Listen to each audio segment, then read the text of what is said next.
Era uma tarde quente em uma pequena cidade do interior, onde as ruas estavam vazias e a fome era um problema comum. Em uma esquina movimentada, um jovem chamado Pedro parou sua moto, que começava a dar problemas. Ele desceu e começou a mexer no motor, sujo de graxa e óleo. Um grupo de motoqueiros parou ao lado dele, rindo da sua falta de habilidade. "Posso consertar sua moto em troca de comida?" perguntou Pedro, olhando para os motoqueiros com um sorriso. Os motoqueiros caíram na gargalhada, pensando que era uma piada. Um deles, um homem grande, forte, com um chapéu de couro, disse: "Você acha que pode consertar minha moto em troca de comida? Eu posso te dar um sanduíche, mas não porque eu acho que você vai consertar, mas porque eu quero ver você se esforçar." Pedro sorriu e aceitou o desafio. Os motoqueiros começaram a se reunir em torno dele, rindo e fazendo apostas sobre quanto tempo ele levaria para consertar a moto.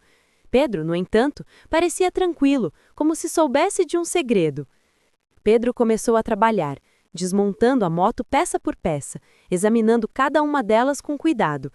Os motoqueiros começaram a se dispersar, mas alguns ficaram para assistir, curiosos para ver o que aconteceria em seguida.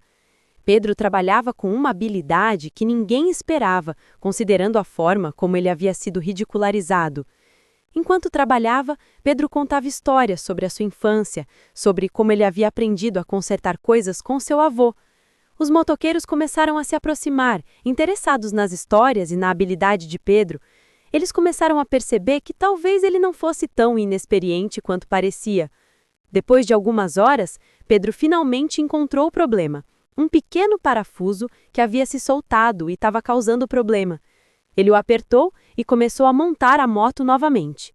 Quando Pedro terminou de montar a moto, os motoqueiros estavam impressionados. O homem do chapéu de couro disse: "Como você fez isso? Você é um gênio."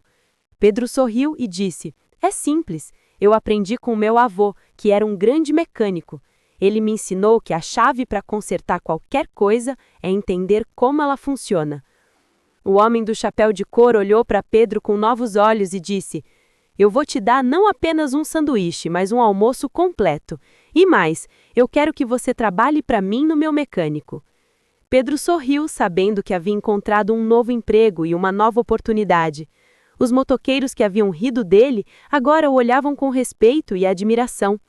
Pedro começou a trabalhar no mecânico do homem do chapéu de couro e rapidamente se tornou conhecido por sua habilidade e dedicação. Os clientes vinham de todas as partes para que ele consertasse suas motos e carros. Pedro havia encontrado seu lugar no mundo e estava feliz. Um dia, o homem do chapéu de couro chamou Pedro e disse: "Eu quero que você seja meu sócio. Você é mais do que apenas um mecânico. Você é um artista." Pedro sorriu, sabendo que havia alcançado seu objetivo. Ele havia provado que com habilidade e determinação é possível alcançar grandes coisas. E ele nunca mais precisou pedir comida em troca de consertar uma moto. Em vez disso, ele era o dono do seu próprio negócio, e as pessoas vinham até ele para pedir ajuda.